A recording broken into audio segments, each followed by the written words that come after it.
Hello everyone, welcome to this video. तो शुरू करते हैं इस वीडियो को। एसएससी सीएचएसएल के हर एक प्रोसेस के बारे में हम लोग बात करेंगे और फाइनली एसएससी सीएचएसएल 2021 का ज्वाइनिंग कब तक आपको मिलेगा, कब तक लेटर आएगा आपके हाथ में, इसके बारे में बात करेंगे।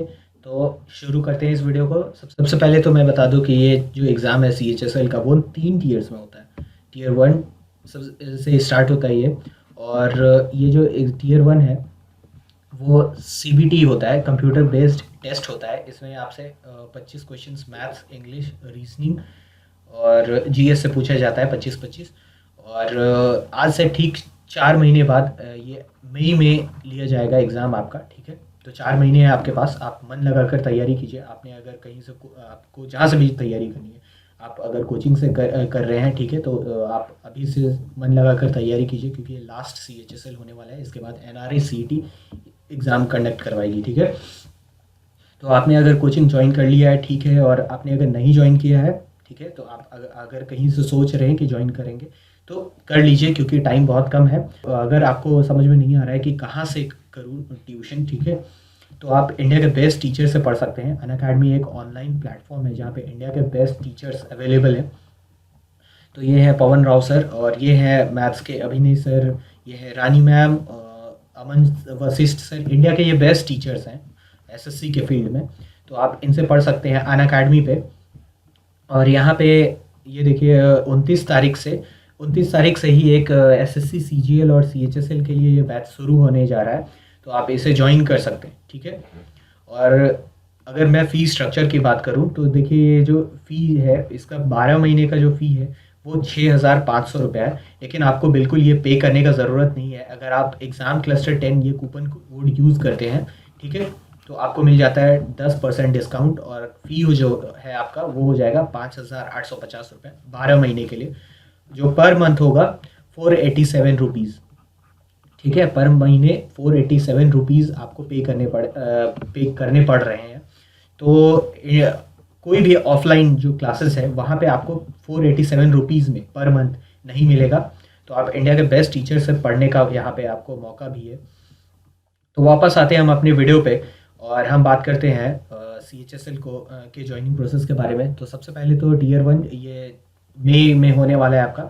और इसके बाद आपका जब सारा शिफ्ट हो जाता है, ठीक है, इसमें बहुत सारे कैंडिडेट्स पार्टिसिपेट करते हैं इस एग्ज़ाम में। तो एक शिफ्ट में या एक दिन में करवाना पॉसिबल नहीं है, अलग अलग शिफ्ट में ये एग्ज़ाम करवाया जाता है। और इसके बाद एक वीक के बाद, एग्ज़ाम ख़त्म होने के बाद, सारे शिफ्ट के बाद एक वीक के बाद निकाला जाता है इसका आंसर की, और उसके बाद फिर रिज़ल्ट निकाला।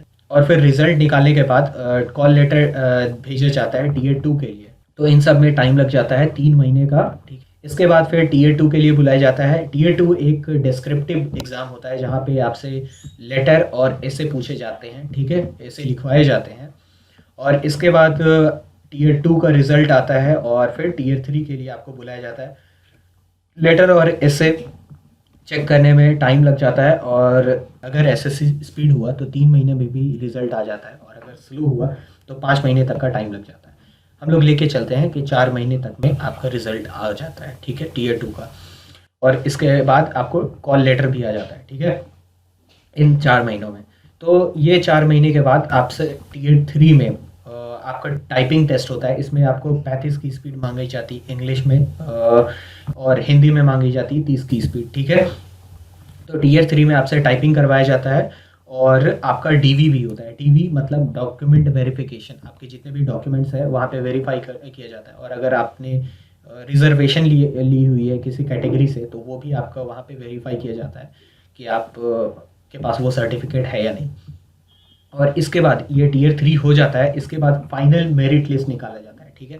इसके बाद टीयर 3 का रिजल्ट नहीं आता है, डायरेक्ट मेरिट लिस्ट आता है, ठीक है।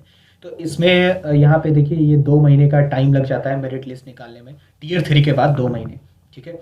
तो देखिए यहाँ पे सबसे पहले तो टीयर 1 से 2 के बीच में 3 महीने का टाइम लग गया है, और उसके बाद फिर यहाँ पे 4 महीने का टाइम टीयर 2 से टीयर 3 के बीच में, मतलब कि 4 3 7, और ये 1 महीना यहाँ पे जो जा रहा है ये 8 महीना, ठीक है।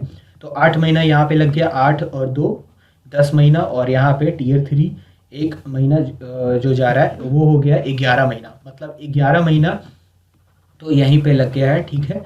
एसएससी का जितना भी प्रोसेस है वो सारा कंडक्ट होने में।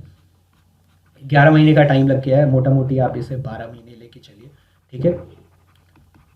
तो 12 महीने का टाइम यहाँ पे एसएससी लगा देती है अपना सारा कंडक्ट करवाने में, सीएचएसएल एग्ज़ाम का। इसके बाद आपका जितना भी डॉक्यूमेंट है उसका जो फाइनल मेरिट लिस्ट में जिन स्टूडेंट्स का ऑफ कोर्स नाम आया है, उनका जो भी डॉक्यूमेंट है उसका डाउजियर बनाकर एसएससी जो है वो रेस्पेक्टिव जिसमें भी उनका सिलेक्शन हुआ है उस मिनिस्ट्री या डिपार्टमेंट को वो डॉक्यूमेंट्स भेज दिया जाता है, ठीक है। तो अगर आपका सिलेक्शन किसी मिनिस्ट्री में हुआ है तो 3 महीने में आपको ज्वाइनिंग दे दिया जाता है, और अगर आपका सिलेक्शन किसी डिपार्टमेंट में हुआ है तो आपको 5 महीने तक इंतज़ार करना पड़ सकता है, ठीक है। अगर स्लो हुआ तो 6 महीने, और अगर फास्ट हुआ तो 4 महीने, ठीक है। ऑन एवरेज 5 महीने का हम लोग टाइम लेके चलते हैं, ठीक है।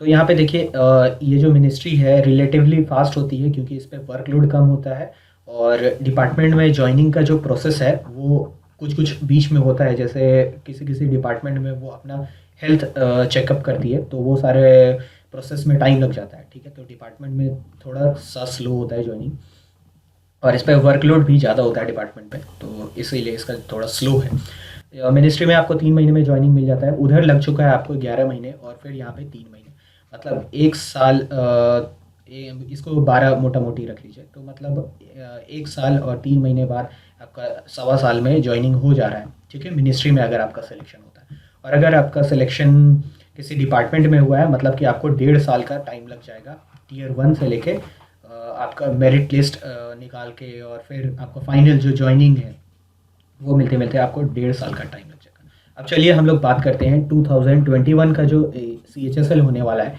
उन कैंडिडेट्स के लिए, उनके कैंडिडेट्स के लिए कि उनको फाइनली ज्वाइनिंग कब तक मिलेगा। तो सबसे पहले तो जो एग्ज़ाम है उनका हो रहा है मई में, ठीक है। तो मई में एग्ज़ाम हो रहा है, मतलब कि आज से 3 महीने बाद आपका फिर मई से 3 महीने के बाद आपका फिर होगा टियर 2 डिस्क्रिप्टिव एग्ज़ाम, जो कि होगा सितंबर में, ठीक है, यहाँ से 3 महीने।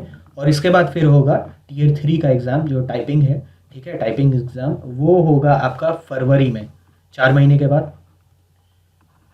तो फरवरी में ये होगा, और यहाँ पे आपका डॉक्यूमेंट वेरिफिकेशन भी हो जाएगा, ठीक है। इसके बाद फिर आपका मेरिट लिस्ट निकलेगा इससे 2 महीने के बाद। तो मेरिट लिस्ट निकालते निकालते ये हो गया आपका 2 महीने, फरवरी, मार्च, अप्रैल, मई तक आपका फाइनल मेरिट लिस्ट आएगा। ये मई 2023 है, ठीक है। तो यहाँ मई तक आपका फाइनल जो मेरिट लिस्ट है वो आएगा, ठीक है। और इसके बाद फिर यहाँ पे आपका डाउजियर, मई के बाद आपका सारा जो डॉक्यूमेंट का डाउजियर है वो आपके रिस्पेक्टिव, अगर मिनिस्ट्री में सिलेक्शन हुआ है तो मिनिस्ट्री में, और अगर डिपार्टमेंट में सिलेक्शन हुआ है तो आपके डिपार्टमेंट में भेज दिया जाएगा, ठीक है। तो अगर आपका किसी डिपार्टमेंट में सिलेक्शन हुआ है तो सिलेक्शन तो आपको जो ज्वाइनिंग लेटर है वो मिलेगा। तो देखिए नवंबर 2023 तक आपको ज्वाइनिंग लेटर मिल जाएगा, ठीक है, अगर आपका सिलेक्शन किसी डिपार्टमेंट में हुआ है नवंबर 2023, ठीक है। और अगर आपका सिलेक्शन किसी डिपार्टमेंट किसी मिनिस्ट्री में हुआ है तो थोड़ा सा फास्ट हो जाएगा, ठीक है, थोड़ा सा जल्दी हो जाएगा, मई, जून, जुलाई, अगस्त, सितंबर, ठीक है। तो आपका जो ज्वाइनिंग है वो सितंबर 2023 तक हो जाएगा अगर आपका सिलेक्शन किसी मिनिस्ट्री में होता है, ठीक है। तो ये था वीडियो सारा प्रोसेस को लेकर। अगर आपको ये वीडियो हेल्पफुल लगा तो प्लीज़ लाइक दिस वीडियो। अगर आप ऐसा वीडियो मिस नहीं करना चाहते तो subscribe exam cluster. Thank you for watching this video. मैं हूँ पुरुषोत्तम पांडे। जय हिंद।